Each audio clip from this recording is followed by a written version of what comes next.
We have a stunning survival story, or at least that's what the headline read. Stunning survival story. Stunning survival story. Is it? You be the judge. Police rescue California man trapped behind waterfall for 2 days. Doesn't sound that bad so far. 2 days trapped behind a waterfall in California, so the weather was kind of nice. This happened in August. Okay, so he's behind a waterfall in August in California for 2 days. That is a stunning survival story. Boy, have we become soft, people. Ryan Wardwell of Long Beach, California, went to the waterfalls known as the Seven Teacups in August. Became trapped behind the waterfalls. I guess they're rushing pretty intensely, and it was almost like a wall. He couldn't get through, apparently. It was a wall of water. He was stuck on one side of it. His failure to return to his car that night after he had been climbing around there prompted local law enforcement to go searching for him. Now, they went searching with infrared technology. They searched all night. Then they searched the next day. They eventually found him alive and conscious. He was just stuck behind the waterfalls. He told them he'd become stranded there. Now, they had to apparently get in there with a rope of some sort and pull him out of there. He had to be hoisted to safety. The sheriff's office declared it a stunning survival story. Now, he received treatment, this fella, at a hospital for dehydration, and I'd just like to ask, how is it possible to be dehydrated when you're at a waterfall? This is a freshwater waterfall. He was climbing with ropes originally. He rappelled down the rocks by the falls several times before he got trapped behind the water. How did he do this? His friends who had gone with him left earlier, but they were smart enough to leave a note on his car that said, if this car is still here tomorrow, report this fella missing, and they put his name on it. And someone found the note the next day. Wardwell said he ended up nestling himself in the area behind the waterfall overnight. He said, quote, I was completely soaked. Boy, that's a shame. Let's take this story apart, starting with the headline, Stunning Survival Story. Don't ever say that again. Was this even a survival story? Only in the sense that from yesterday to today, each of us has survived. All of us have survived in the last 24 hours. If you're listening to this, we have survived. So I guess there's a survival story for each of us to be told. It's just not an interesting one. Says here he was trapped 2 days. Okay, 2 days. I've been reading survival stories all my life. 2 days, that's not a survival story. Talk to the Uruguayan rugby team that crashed in the Andes Mountains and were stranded for 72 days in freezing conditions, having to eat their dead in order to stay alive. You know that story? There were Uruguayan rugby guys eating their fellow athletes to stay alive for 2 months in the Andes Mountains, trapped in freezing cold.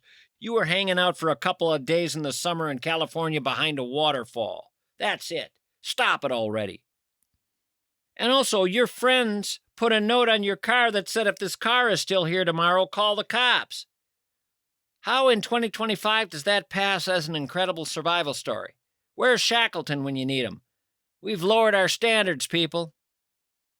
You know about Hugh Glass at all? You people know about Hugh Glass? You want to read a survival story? Read about Hugh Glass from the 19th century. He was mauled, crushed, torn apart, his throat slashed, his ribs broken, his back flayed open by the claws of a grizzly. 1823, Hugh Glass.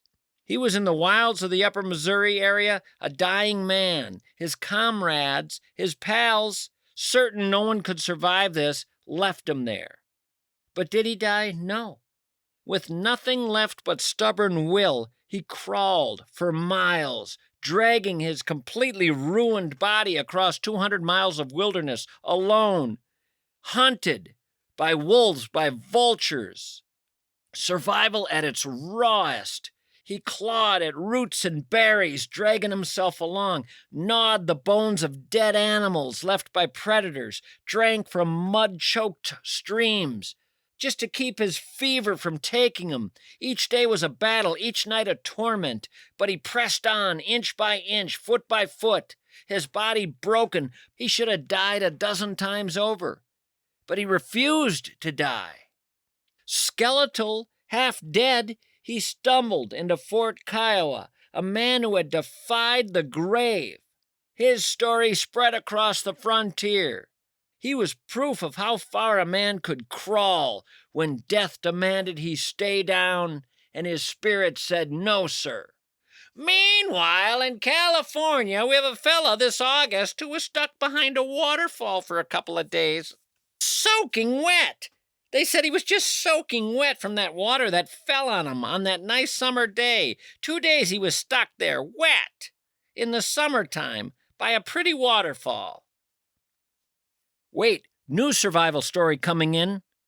Boy, these stories come in left and right. That's the thing about our media today. So many different outlets capturing so many different stories. This one's coming from Storm Lake, Iowa. What do we have here?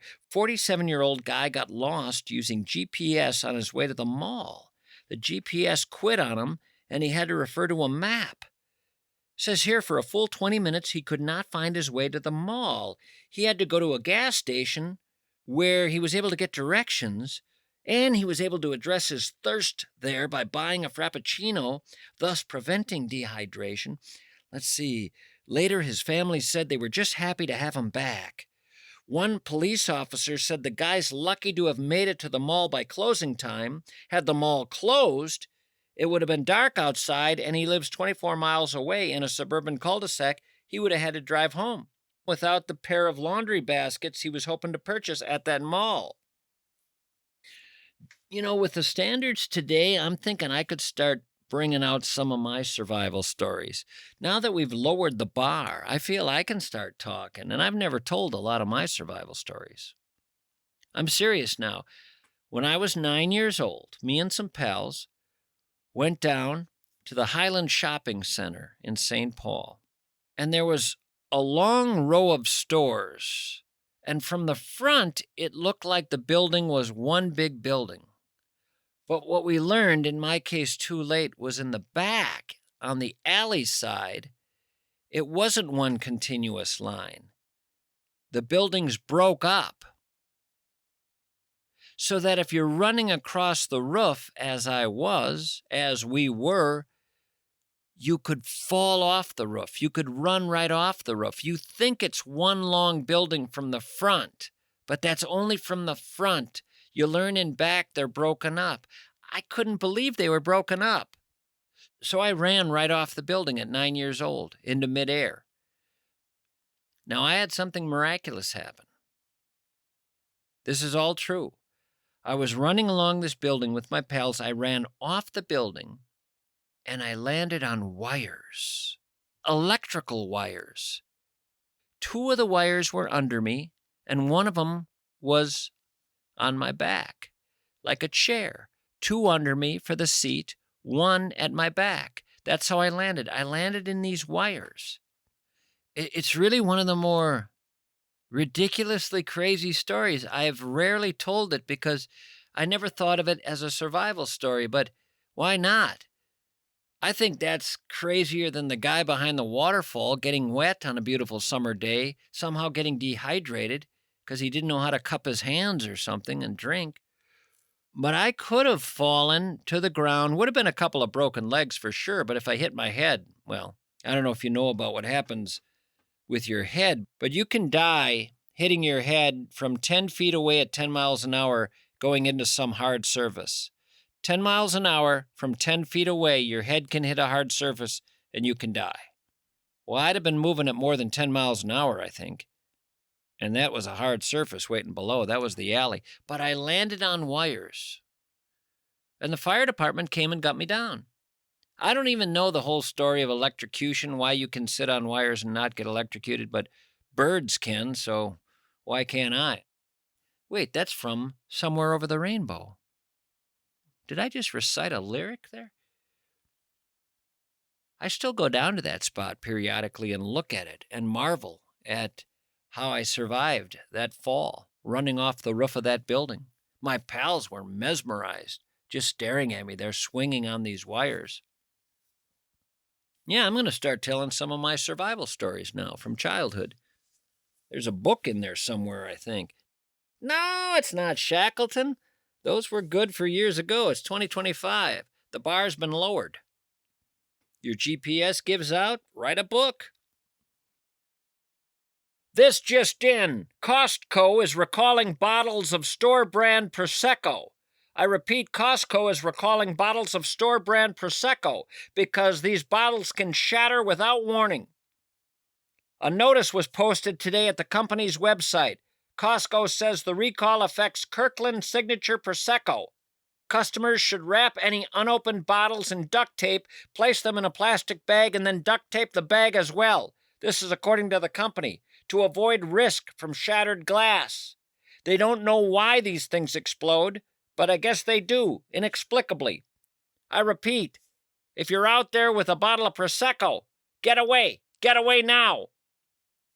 What a fun thing it would be to have a dinner party knowing this thing can explode without warning. You could get a bunch of them and have a dinner party, and the dinner party could be like Russian roulette. Dinner party tonight, Mischke? That's right. Everyone's bringing their own bottle of Prosecco. They're just going to put it on the table, and we'll see what happens.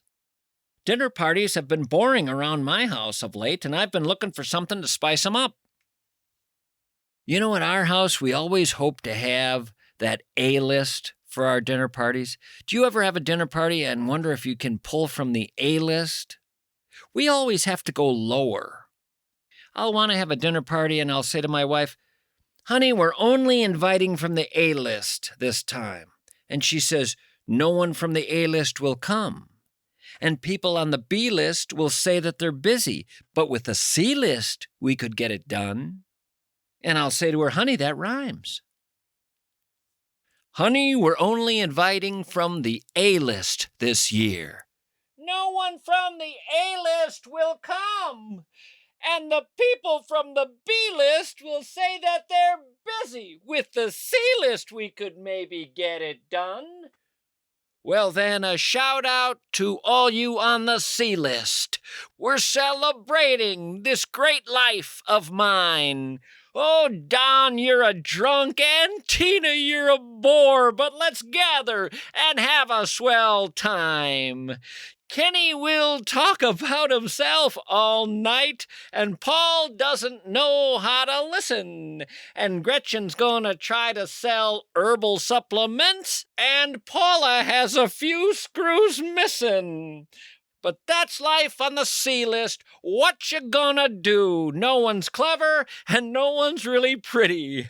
Not a one can sing a song or tell a joke or anything like that, but God, can they wallow in self-pity. And they're the only ones ever willing to show, the ones who always come through.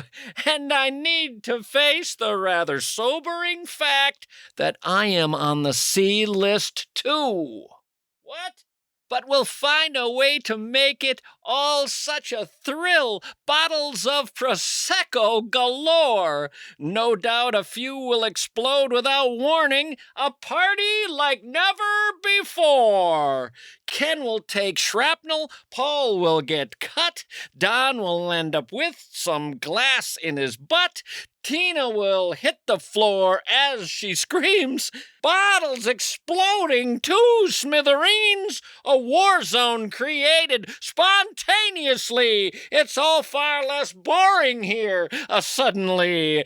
Excitement we simply could never have known. Just dining and talking all on our own. Prosecco, Prosecco, you have saved the day. We're still on the C-list. But our party was A all the way. A-listers have nothing on us today. Yay! Yay! Yay! You got hit by a bus, not metaphorically, literally. And now your arms and legs are doing impressions of spaghetti noodles. Hey, relax.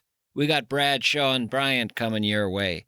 You slip on a wet floor at a store, that's not just bad luck, that's your next paycheck, camper. Bradshaw and Bryant knows insurance companies lie, delay, and deny faster than your mom can tell you I told you so. Bradshaw and Bryant will make 'em wish they had gone to law school, or at least learned to file forms properly, for God's sake. Bradshaw and Bryant doesn't do small talk. They do big settlements. Capiche? Car crashes, workplace injuries, freak supermarket accidents. They've seen it all, and they're not afraid to make the people who hurt you feel mildly terrified and a bit guilty. Legally, of course. You ought to seek out MinnesotaPersonalInjury.com. That's where you'll find them. Your industrial pressure washer at your business. You love it. You need it. And when it breaks, panic, chaos, tears in the break room, fear in the parking lot. Do not worry, my friends. American Pressure is here. That's right, American Pressure. Repair shop, they got it. Service vehicles that roll out like the cavalry, they got it. Setting up an entire pressure washer operation at your business and training your staff to use it. Yes, they do that too. They make other pressure washer companies weep quietly into their hoses. You ever seen pressure washer guys weep into their hoses? It's creepy. But they don't just sell industrial pressure washers and repair them to like new condition. They obliterate expectations on American Pressure. That's what they do. Make your equipment hum like a symphony of hydraulic perfection. A family business with decades of obsession, of craft, of sheer stubborn brilliance. Take it to the next level. Call them.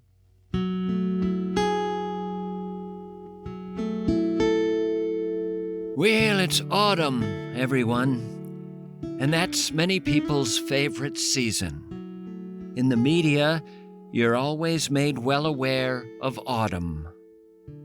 First of all, the new fall fashions appear. They're always clothes I've never worn, nor have I ever owned. But it's nice to see them just the same, the new fall fashions. Honey, the new fall fashions are out. Have you seen them? Yes, but I'm going with another look, a completely different look. Oh, what do you call your look, honey?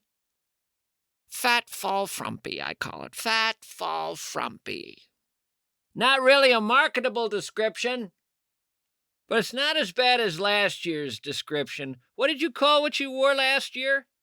Autumn ass awful. I was autumn ass awful. Yeah, that's right. You looked like you made your clothes out of stolen retail awnings or something. What will fat fall frumpy involve? None of your business. Here's another thing you see in the media quite a bit in the autumn. You see headlines like this. Our 24 best cakes, cookies, and other treats for your coziest fall yet. Magazines, newspapers offering headlines like that. This is a real one. Yeah, I pulled this today. Here are our 24 best cakes, cookies, and other treats for your coziest fall yet. That's right, it's baking time. Time for the oven to step in and the warming flavors of nutmeg, apple, and maple to fill the air. Here are 24 baking recipes designed to make this the coziest fall yet. Sticky buns, bundt cakes, cider donuts. Stock up on the canned pumpkins and fresh cranberries, gang. It's autumn, and you should have the coziest one yet. Renee, I think this is going to be my coziest autumn yet. Mine too, David. I'm making arrangements to make it super cozy. Last year was relatively cozy, but it wasn't my coziest yet. That's this year. How about you?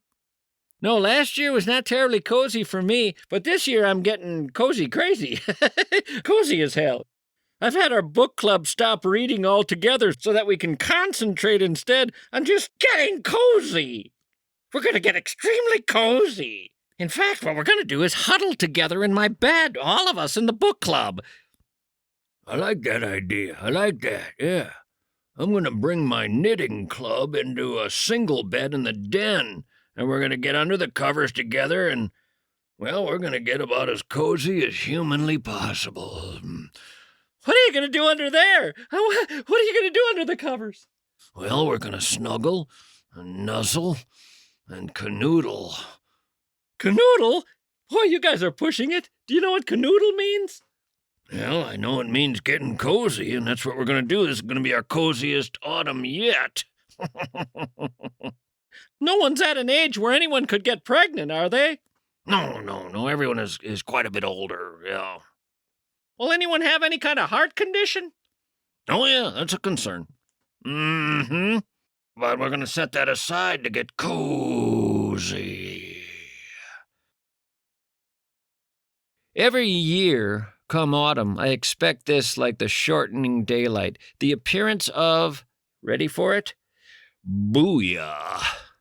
Every year, booyah appears in the headlines. You think canned pumpkin and fresh cranberries appear in headlines? You just look for booyah around these parts. Look out, it's booyah time. All over town, you see announcements for gatherings involving booyah. Here's a headline for you. Autumn's here and so is booyah. Here's your list of annual events involving booyah. For you booyah enthusiasts. You know, me and my book club, we like to burn our books in the fireplace come fall, climb under the blankets of my little single bed, cover ourselves up with the blankets, and pour booyah over each other, and get crazy cozy. Booyah, for those of you who don't know, is a thick, rich stew cooked over an open flame. There's a list of local booyah events if you're interested. These generally involve your Knights of Columbus, your VFW posts, probably St. Mary's Church, St. Michael's Church, some Lutheran church, some American Legion post. My favorite, though, is this one. Announcing Flannel Fest Booyah. Flannel Fest Booyah. That's cozy as hell, isn't it? It is, actually. I like that. When my book club orgy comes around, when the cozy club gets together, we're going to make sure our blankets in our bed are flannel, our sheets too. Then we're going to have a vat full of booyah poured on us. Flannel Fest, it says here, is going to include fire barrels.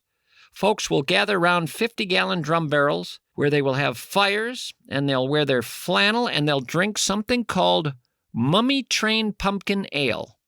Boy, this is the coziest of all the festivals. Flannel Fest, with fire barrels, and Mummy Train Pumpkin Ale. Flannel Fest, fire barrels, pour the pumpkin ale. A Flannel Fest, fire barrels, pour the pumpkin ale. We'll get weird, we'll get cozy, try to avoid jail, drive down to St. Louis and steal a Clydesdale. Flannel Fest, fire barrels, pour the pumpkin ale. Right on down to Texas on the back of a whale. You wanna find the pinnacle, the cozy holy grail? It's Flannel Fest, it's fire barrels and pumpkin ale. Hookah, hookah, chaka hoomba, hinna, hinna, ha! I'm feeling cozy right now. I'm feeling warm and cozy right now. Oh, God, I'm feeling warm and cozy right now. Stop it. What else happens in the fall? What goes good with booyah and flannel? I know, a meat raffle. I've always been intrigued by meat. Oh, God. By meat raffles. How are they still around? Didn't they first appear in 1948 or something? Want some meat? Yeah, it's dinner time, and that's what we eat at our house. Meat. It does surprise me, really, that it's 2025 and the booyah's available, the meat raffles are there, and by golly, you can still play bingo. Some things change, some never do. Even things that should change don't. I wonder if anybody ever goes out on a Saturday night dreaming of bingo, booyah, a meat raffle, and going home and making love. There's a Saturday for you, Carol. Booyah, bingo, meat raffles, and making love. I'm all in, Steve. My name's not Steve. Oh, I'm sorry. We've been married 57 years. What the hell's wrong with you? Well, Shire. I've always been intrigued by meat raffles, just because it's such a generic-sounding thing, meat. What kind of meat? What meat? Good meat, bad meat, any meat? Meat? What? We're gonna raffle off a bunch of meat tonight, Charlie. Oh, where'd you get it? I don't know. It's been in my truck. Meat? Yeah, I got a bunch of it. Want to raffle off some of it. Well, what kind of meat? I don't know. It's just meat. It's basic meat, you know. You look at it and you just know that's meat right there. Well, would you rather raffle off a car or something? We could get more money, maybe. No, meat. Well, how about a boat? I got a decent boat I'll donate. No, meat. A trip to the Caribbean? Meat. I like raffling meat. That way, when a guy wins, you get to give him a bunch of meat. Yeah, you have kind of a weird thing with that, don't you? I don't know, maybe. I know there's a lot in the truck. I saw it there yesterday. I like grabbing it and handling it and giving it to the winner and saying, "Here's some meat." Do they ever say to you, what do I do with that? Some do. The vegetarians will say, "Can I make this into a wall hanging or a dream catcher?" They ask if we can do a kale raffle, but I tell them that lacks nostalgia. That warm, cozy feeling goes away when you say kale. That feeling of old smoky bars with grizzled old men wondering why their lives didn't turn out the way they had hoped. Are you into anything besides meat raffles at all? I like bingo and booyah, too. I like bingo and booyah, but that's about it. Yeah, those are the big three right there. Bingo, booyah, and meat raffles. Yep. I knew Denise was the one for me. That first date we had together, she told me she liked meat raffles, bingo, and a bucket of booyah in bed. She said bingo, meat raffles, and a bucket of booyah in bed. A bucket of booyah in bed, she said. A bucket of booyah in bed. A bucket of booyah in bed, she said. A bucket of booyah in bed. Hey. She wanted to get married in the hog barn at the state fair and have our honeymoon in the basement of a VFW in Fridley. So that's what we did. They have an old beat-up brass bed down there in the basement of the VFW. It was part of a fallout shelter, apparently. Yeah, whenever we have a meat raffle now, Denise gets dressed, goes out in the woods, and finds us some meat. Any meat she can find, she grabs. Our people ain't picky. They just want meat. Sometimes I hear 'em at night in the woods chanting, "Meat, meat, meat." One time Tim ate all the meat while we were drawing the winning raffle. He ate all of it. He was hungry, hadn't had a thing since the previous weekend. He tried to hide what he did by replacing the meat in the package with scented soap and candles. The winner took that package home and opened it. Scented soap and candles, what the hell? But he hadn't eaten in days. So he ate the soap and the candles, but he was not happy. He came back to the VFW, he tracked down Tim, and he hanged him from a cottonwood tree. My wife saw him there, saw Tim swinging from the rope, and she said, "That's perfectly good meat right there we shouldn't let go to waste." I told her, "Back off, Denise, you need to get more discerning, that's Tim." She had apparently just read a book on the Uruguay rugby players stranded in the Andes Mountains.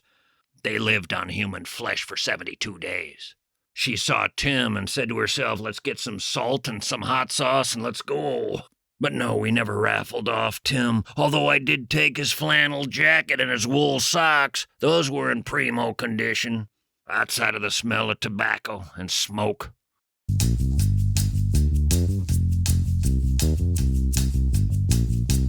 We're moving into autumn. That means we're moving into the season where we start to close things up, and that's where you start to wonder about the quality of the indoor air in your home, especially when you have a family to think about. How is that air quality? Do you know? Would you like it tested? Would you like to find out? You ought to. It's simple. It's easy. Contact MSP, Plumbing, Heating, and Air. MSP, they've been my guys for decades, people. Breathe easier with this phone call. Breathe easier with MSP's comprehensive air quality solutions designed to improve your home's indoor air and protect your family's health. At MSP, they can talk to you about air purification systems, air filter replacement, UV light systems, whole home humidifiers, air duct cleaning. But indoor air testing seems like a lovely place to start and kind of a no-brainer. Remember, MSP, Minneapolis-St. Paul Plumbing, Heating, and Air, has been around for over 100 years. They're the legend in this neck of the woods. They're the institution. Memory care facilities. People think of silence, soft walls, whispered footsteps. Not at the Wellshire, people. Not at the Wellshire of Bloomington and Medina. At the Wellshire, life roars. Life sings. The smell of cookies in the air, the laughter from the garden, people walking by the ice cream parlor, the smell of nostalgia in the air. Pop into the cinema, check out your favorite movie. Hey, how about over to the barber shop to BS with the fellas, or to the salon to visit with the women? It is buzzing with life, buzzing with a sense of community and joy. They celebrate every story, every smile, every beautiful face. At the Wellshire, laughter meets care and compassion. Come see it. Come smell it. Come taste it. Come feel it. The Wellshire. Understand it and know why that's where you want your grandparents, your parents, your spouse. At the Wellshire, those people will be loved. Well, I think it's time to go to the listener list and see who we can call. We just look at that big old list there, all those folks who have contacted me and said, yeah, you can call me sometime if you want to, Mischke. I got a big old list here. And I'm going to just grab a name off it and see if I find them around, see if they answer. It's always good to talk to the people. It's a wonderful, wonderful thing. It allows me, A, to convince myself people are out there, and B, to talk to something other than my own brain. Granted, there are the interviews that I do, but I mean, outside of that, I'm talking to myself in a little closet a lot of the time. So when I do talk to the people, it's refreshing. Let's see who we can find. If you'd like to be on the list, just text me at 651-321-8949. 651-321-8949.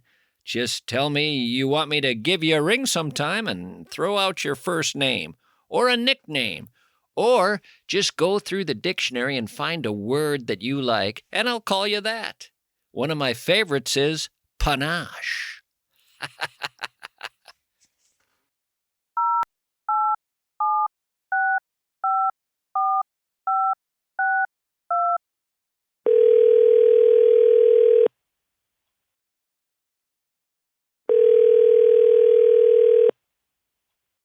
Hello. Robin? TD Mischke. Yes, sir. I have been waiting on this call. Well, I hope it's going to be worth the wait. We'll see. You tell me at the end. Okay, I'm sure it will. Really? You have that kind of faith? Golly. I really do. Being a former denizen of the 3415 for a while. You used to work at KSTP? 5 Eyewitness News overnights. Anything ever happen overnights? Do you remember a producer you had that had cut his foot on a piece of glass?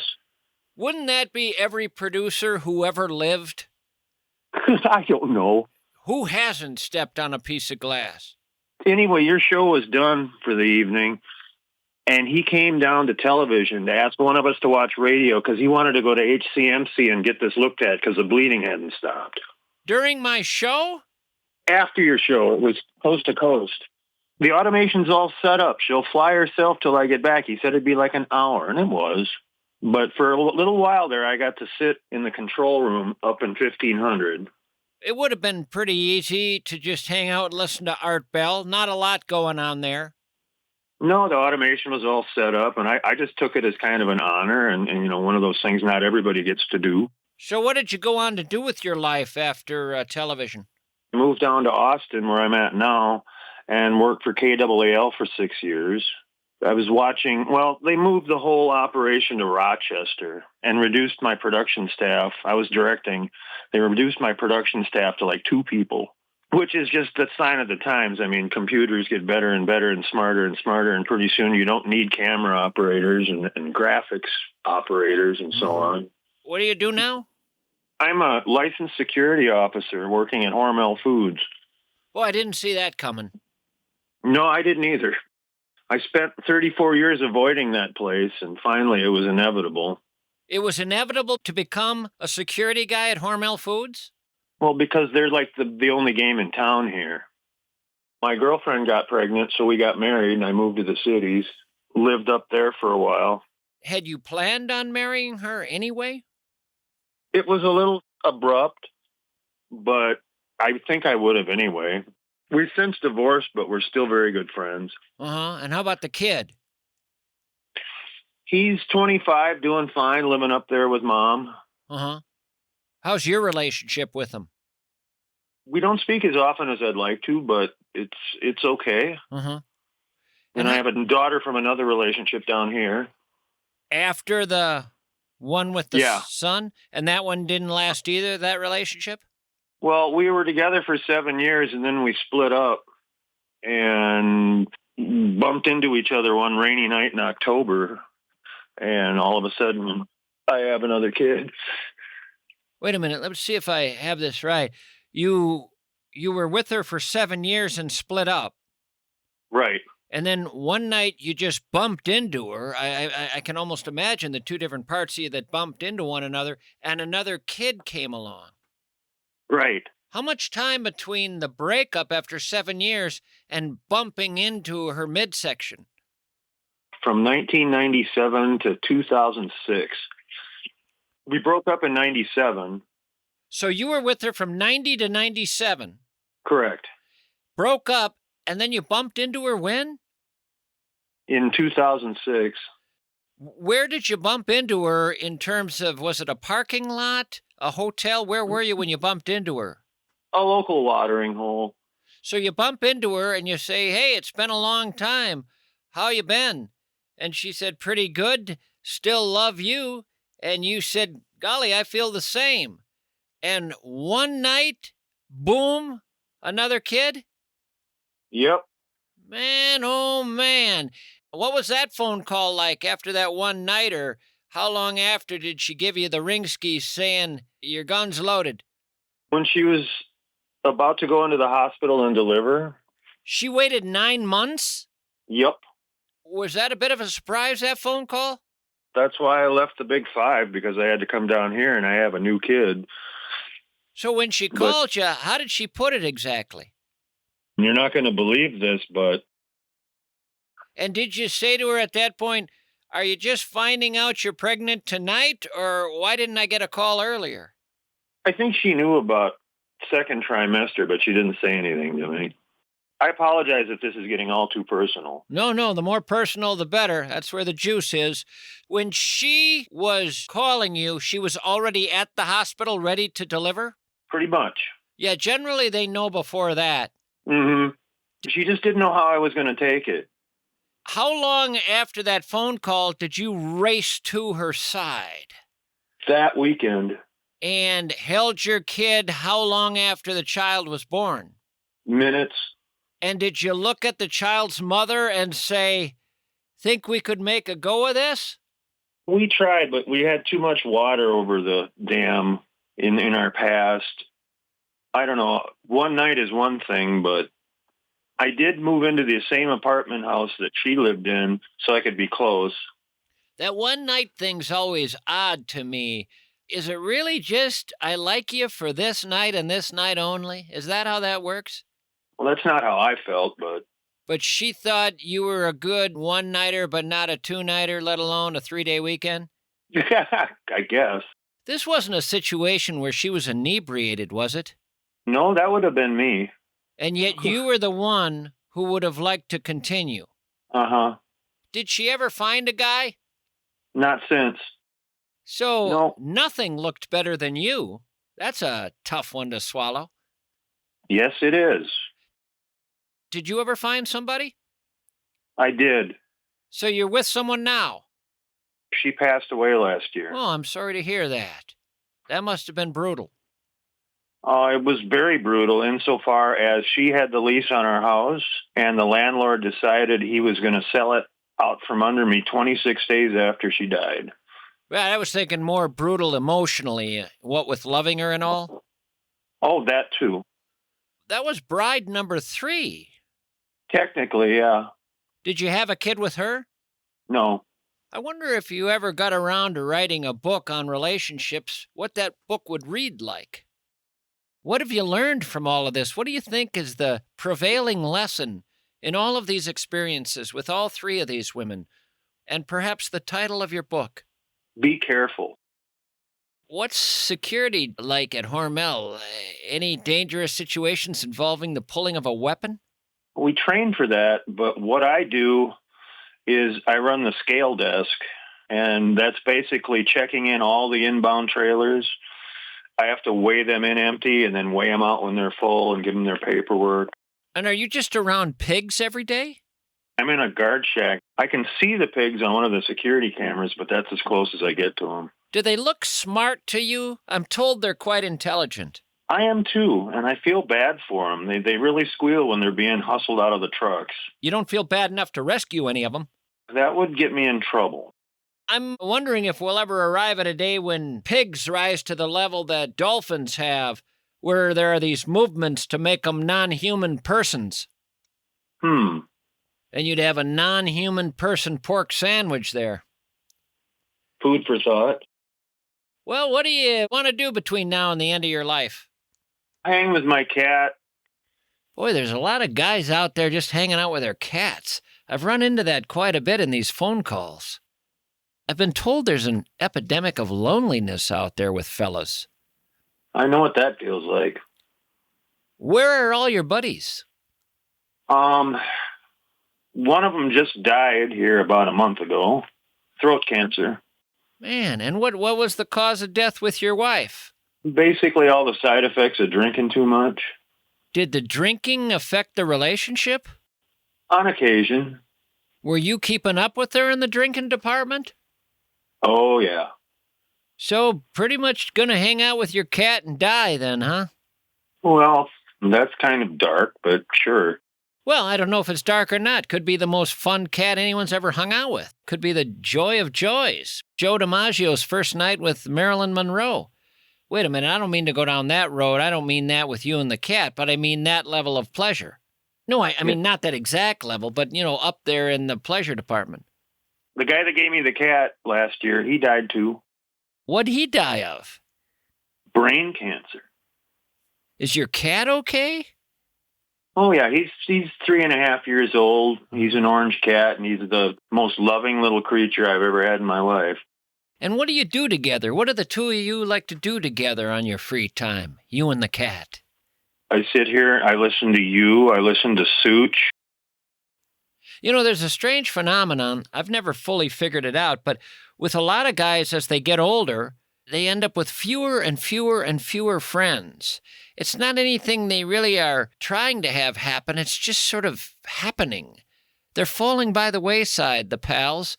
And these guys who age are letting that happen. And pretty soon they're quite old and they don't have anybody. I worked with a guy, he just retired. Finally, a guy who retired instead of died. One day he came into the guard shack and he goes, not to get too philosophical, but it's occurred to me that you get to a certain point in life and you have maybe 1 or 2 people you can count on. Well, there's another example. Hey, I wanted to ask you one more thing. Sure. There was a time when I was running my wife over to the bus depot on East University over by the Capitol. And your show was just coming on. You might have been on in the afternoon back then. Mm-hmm. And there was like 5 minutes of, it sounded like you didn't realize you were on the air. The microphone stand creaks every once in a while. You might cough. She goes, Mischke's being Mischke again. That was just a thing I used to do, mostly because people found the tension almost unbearable when I wouldn't speak for long stretches. I was always intrigued by the tension that listeners felt when the seconds went by and I didn't speak. They'd start to get more agitated. And pretty soon they were really agitated because there was something about dead air that freaked them out. As an old radio man, there's something about dead air that freaked me out. Typically, you're not supposed to have it, but that was the beauty of it. I mean, the thrill of dead air was it's the last thing you're supposed to allow. The license you seem to have, they're doing your own thing. I love it. So you're in Austin, Minnesota, and the big show in town there is Hormel. Pretty much. How many people does it employ? Probably 14 to 15,000 people. Holy smokes. And how many pigs are led to slaughter each day, do you figure? 20,000. 20,000 pigs. Boy, they must make a lot of noise. Do people in that town wear earplugs? What is the sound of 20,000 pigs squealing? I've heard it's very humane. From the pigs? Well, no. Listen, Robin, I got to ask you now as we come to the end of the phone call, was it worth it? Which? This call, was it worth it? Totally. It was a lifelong dream, hearing you on the radio and being an old radio guy. It's like, I want to talk to Mischke someday. I've enjoyed our time. Me too. Thank you, Tommy. So long, Robin. Take care.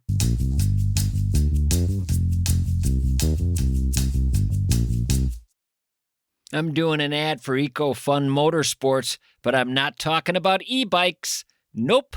I'm shifting gears into snow, into ice, into winter. Don't ever let it mess with you. Teach winter how to have fun. I've done it often. EcoFun Motorsports has a dozen 2024 and 2025 Yamaha snowmobiles in stock right now, and they are, and I'm quite serious here, just about giving them away. Up to $6,000 off. Plus, they're offering 0% financing for 60 months with approved Yamaha credit. $6,000 off? Are you kidding me? This is the do-it-all snowmobile, too. Blazing trails, taking trails, moving through deep snow, pulling ice houses, pulling gear to the lake. It's basically a snow-going Swiss Army knife on steroids. Here's the truth. Anywhere else in the North Country, you won't see a deal like this. This is the time. So don't wait. Don't wait a week. Go to EcoFun Motorsports right now and turn winter into an absolute adventure. EcoFun Motorsports is in Burnsville and Forest Lake. Retirement. You can bring in Josh Arnold to help you get ready for that day. He's got 40 years of investment wizardry helping people plan for retirement. Over 4 decades of staring at spreadsheets until they beg for mercy, and they beg. He has spreadsheets on their knees. He'll give you 48 minutes free on the phone, that Josh Arnold. 48 minutes. Not 47, not 49, 48. Can you count? That's enough time to ask all the questions you have, pretending you know the answers when you don't know squat, pal. I know you. I saved your life and nom.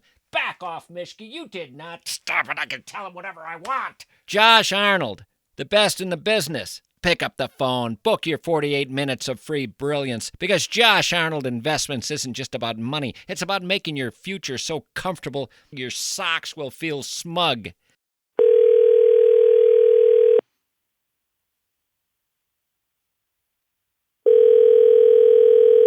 Hello?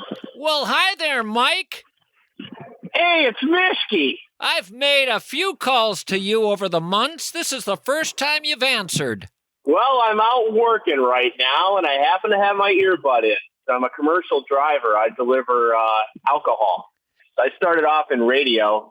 You were in radio? I was. What is going on today?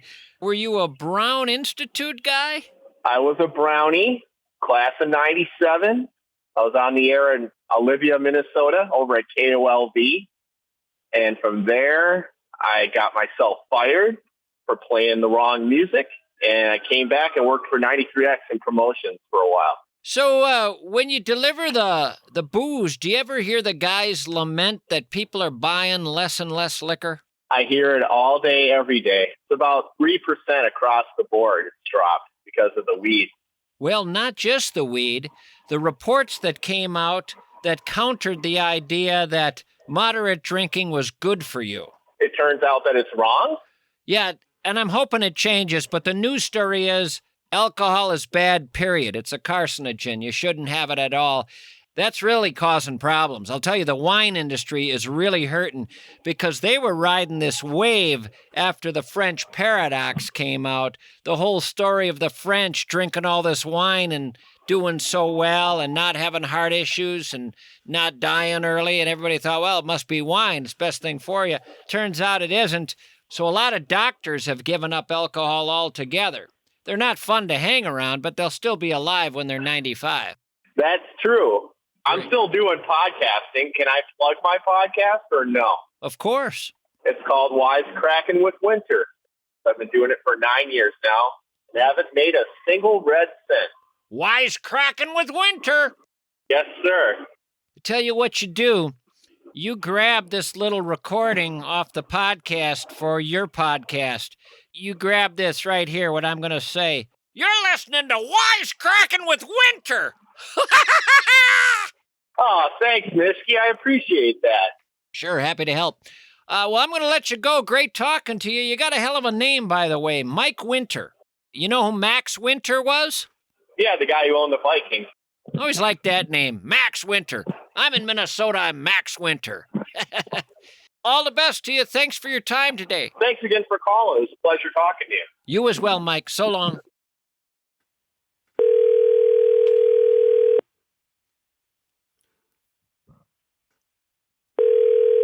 Hello, Hi, Tim. Mischke. How are you? I'm okay. Boy, when you first answered, I thought you were working in a machine shed or something. It settled down a little bit, but what was that? Did you turn something down? I got a Toro Titan lawnmower I was riding. Boy, that Toro Yes, sir. Titan makes some noise. Man, I thought for a moment, just a moment, it was your wife. No, that'd be a lot of Spanish. You'd never understand that. You have a wife from a South American country? Mexico. Good old Mexico. Where'd you find Yep. her? Toma, Wisconsin. Toma, Wisconsin. What was she doing, hitchhiking? No, she was at McDonald's. And you said, I can give you a better life. I'm not going to be that great in bed, but you'll do better financially.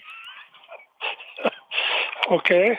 Well, I don't know. What was your pitch? I didn't see a wedding ring on her hand and I asked her, are the guys in Mexico blind? You don't have a boyfriend? She had no clue what I was saying because she didn't speak English.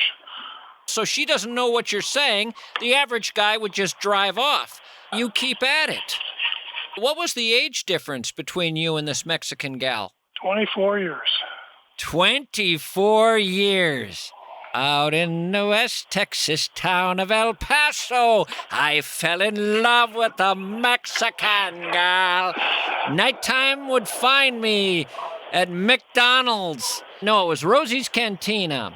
You know, I have buddies who've had courtships like that, and sometimes the U.S. government gets involved because they think someone's trying to get a quick citizenship and they don't believe the love is real, and they ask a lot of questions and kind of drill them. Did you have to put up with that? Yeah, they'd ask her at the interview, well, what'd you have for dinner last night? And then they asked me, Yep. and then they asked her a funny question. They said, how do you know he goes to work every day? And she said, well, he comes home smelling like garbage because I clean out empty houses and trash out houses.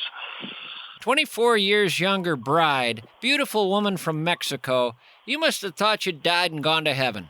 Pretty much. It was, God showed me her in a vision 10 years earlier. Wait a Dream. minute. When God gets involved in these dating apps, I always think, what app is that you're using? How did he get involved? I was just having a dream. I was divorced and kind of lonely, and I was dreaming that I was talking to this gal, and for some reason I couldn't see her face. I woke up, and I was like, God, I want to see her face. So all I could see was the back of her head, and her long black hair. And he said, don't worry. All you need to know is she loves me. And I said, okay, that's good enough. That she And loves then- you. Well, God, because I need a gal that loves the Lord, But he didn't say she'd love you. Yeah, I guess I had to work on that part. Yeah. But how could she not? I mean, look at it. Well, I'm sure the garbage thing's attractive, but what do you think she sees in you? I don't know. I ask her that a lot, and she keeps telling me she loves me. So I'm okay. I'm good with that. What does your wife consider the ultimate weekend night? What's the best time she could possibly have with you on a weekend night? Well, I guess Red Lobster. She loves her Red Lobster in a movie. Red Lobster in a movie. When that is the best night possible, you ought to be able to make her the happiest woman in America. Yeah, well, that only costs about $100 to do that, so. For that level of ecstasy, money well spent. Pretty good. Yeah. Yeah. Well, I'll let you go. I'm glad I got to talk to you. Well, I'm glad you called, Mischke. Enjoy the show and keep it up. I really appreciate your intellect and your insights. Good stuff. That's very kind of you. Hope to talk to you again sometime. You be well. Okay. Have a good day. You too. Bye-bye.